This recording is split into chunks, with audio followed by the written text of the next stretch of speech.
Hey guys, it's Gridiron here. I'm here to talk about some of the new planes we're getting. The data for some of the new planes that are coming in the final Kuban release have been published, and I just wanted to make a short talking video about some of my thoughts on the two biggest, mysteries, I guess. The Yak-7b and the P39L. Everybody already knows kind of what we're getting with the G6 and the LA5F, and but the two big ones, the two big unknowns were the Yak-7 and the P39. So I've gone through the manual to get some of the data on the planes, and I've plugged that into a chart I made of the relevant planes in the sim that I just made personally for myself as a learning tool. And when I did that, some interesting things showed up that I want to talk about.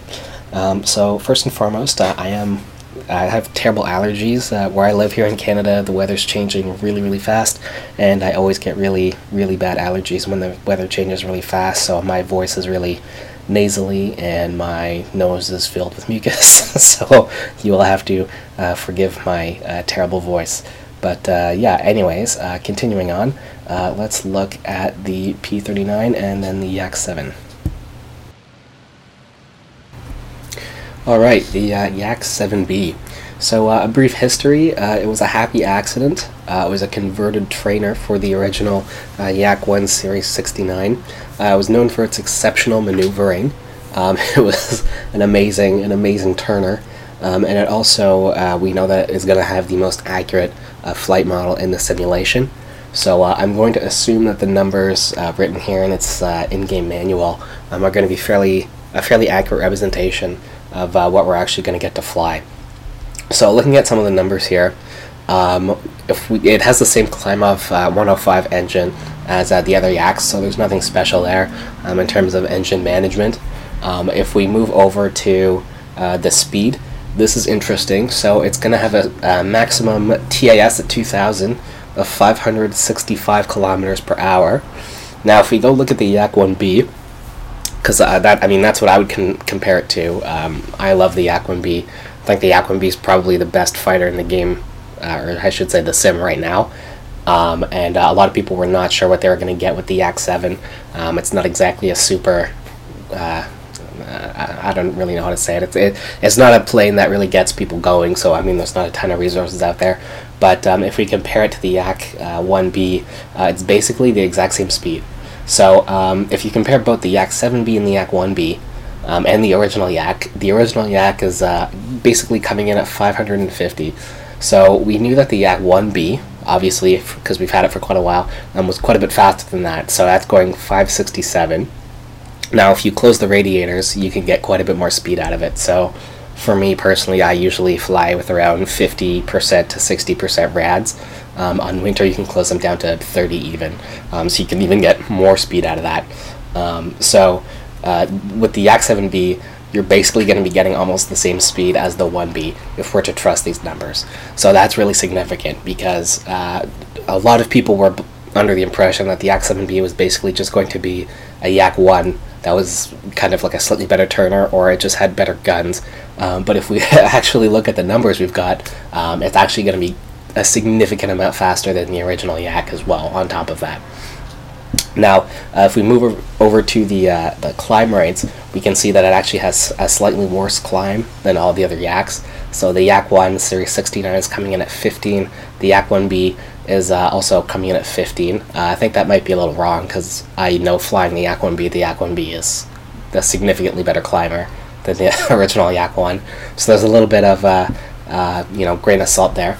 But the Yak-7b is coming in at 8.6, so it's, at least on paper, it's coming in as quite a bit, 14.3 for 3,000. So it's coming in at a little bit less. It's coming in at almost 1 meter a second slower of a climb rate than the other two Yaks that we have in the sim already.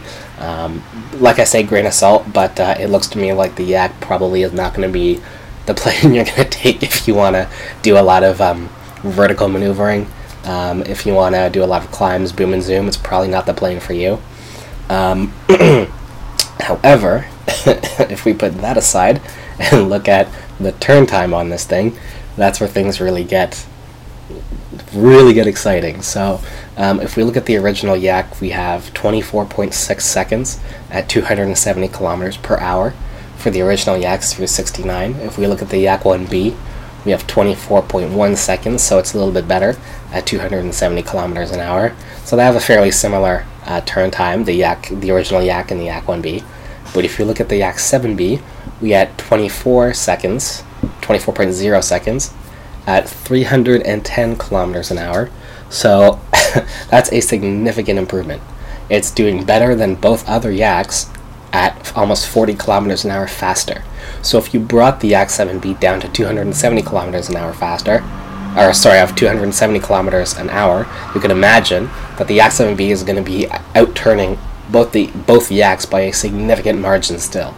So I think that the Yak-7b is going to be just an absolute dynamo when it comes to turn fighting. I think if you have trouble turn fighting in the Yak, if you have trouble turn fighting against someone in a Yak or a Yak-1b, I mean, in the hands of a good pilot, of course, then I think the Yak-7 is going to be an absolute problem for a lot of German flyers, especially a lot of boom and zoomers. I think they're going to have I think they're going to have a very hard time dealing with a good Yak-7 pilot. If we move over again, we can see that the do not exceed speed is bumped up on the Yak-7 again. So we have 740 against the other Yaks at 720. So we're definitely getting an improvement there. 740 is not a bad number. It's a nice number. I know from my experience flying Russian, especially flying like the original Yak or even the Yak-1b, because they really have the same do not exceed speed. That's like the perfect speed where you feel like you've almost just gotten to the deck, and then you have to pull up and you lose the German. It's for most of the heights that people fly at, so 3 to 4, it's the worst, because as I say, you're almost on someone and there it goes, right, 700, and you're like, okay, well, I have to pull up now because I'm right about to lose an aileron or right about to lose a rudder or something like that, and the German slips through your fingers. So having that extra 20 kilometer an hour window, I think that's actually going to matter. So it's going to be interesting with the better guns. We might see some people doing some jumps in the Yak-7. I think that's actually more the P39's area. I think the P39L is going to be the plane Russians are going to want to do bounces. But yeah, the Yak-7b looks very interesting. Also, important to note, the Yak-7b is going to be available in early 1942. Which means it's going to be available on pretty much any map that map makers want to do. So right now I know Wings of Liberty is filled with 1942 maps, which means that if you have the Yak-7b available on pretty much all of them, that's basically the equivalent of having a Yak-1b available on pretty much all of them, which I'm sure that the Germans are not going to like very much. That's going to be another rude awakening. I think people thought that the Yak-1b was going to be really boring. I don't actually expect it to be a little bit of a game changer for the Russian team. The only thing I would be concerned about is the center of gravity. So in real life, the Yak-7b's center of gravity was really messed up by its center tank.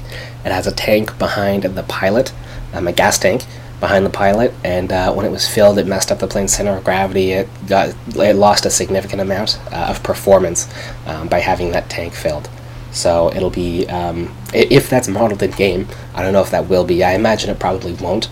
But if that is modeled in game, then I think people are probably gonna have to fly with significantly less gas, which I think might be an issue.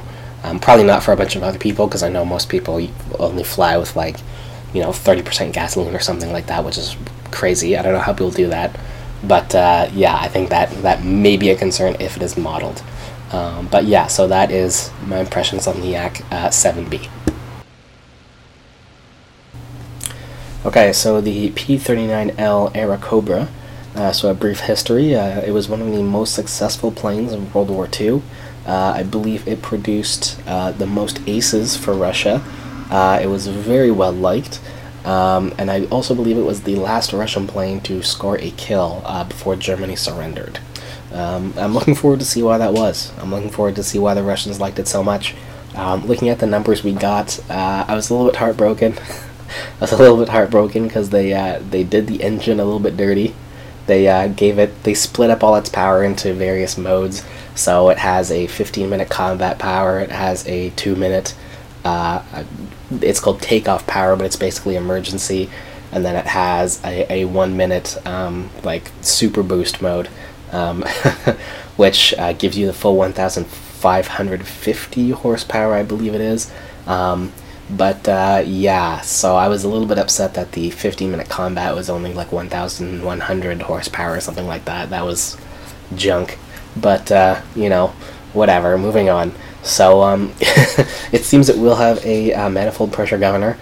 People were concerned that it was going to require micromanaging the same way the P40 does, but it doesn't appear that that's listed anywhere in its little manual. I think if it required that, they would have written that down. So it looks like it's going to be, you know, status quo in terms of that. It also has a metric ass load of horsepower, as I briefly just touched on. Its 2 and 1 minute modes are some of the highest horsepower in the game. So you're going to be going, I imagine you're going to be going pretty fast, especially if you're going to be boom and zooming, which I will touch on in just a moment. It's not slow. It's not slow. The toss is perfectly competitive. The maximum true air speed at 2,000 for the P39 is almost 600 kilometers per hour, so that's fine. I imagine its acceleration is going to be quite good too, because it's quite heavy. The plane is 3,900 kilograms, or 3.8 metric tons. So, you know, I think that this thing is going to be a pretty decent boom and zoomer. Its climb rate isn't fantastic. We're looking at 13.5 meters a second for 3,000 and 7.2 at 6,000. So it's actually, looking at my chart here, it's actually one of the worst climbers in the sim. The only planes that it outperforms are the P40 and on paper the Focke-Wulf 190, but I think in practice the 190 is a much better, well, it will end up being a much better climber, even though it's heavier. And like I say, on paper its climb rate is not very good, but I think everyone listening knows that the Focke-Wulf is a pretty decent climber. So yeah, so that being said, as I said, it's heavy.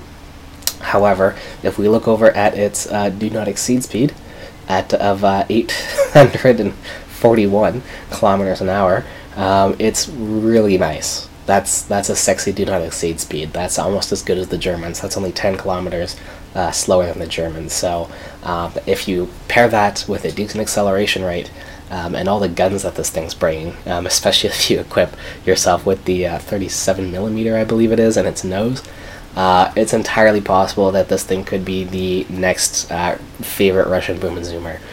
So I'm really excited to try out the P39L. It's the plane I've been excited for most. I was really upset that it's also the last one that they modeled. So yeah, that's the P39L, guys.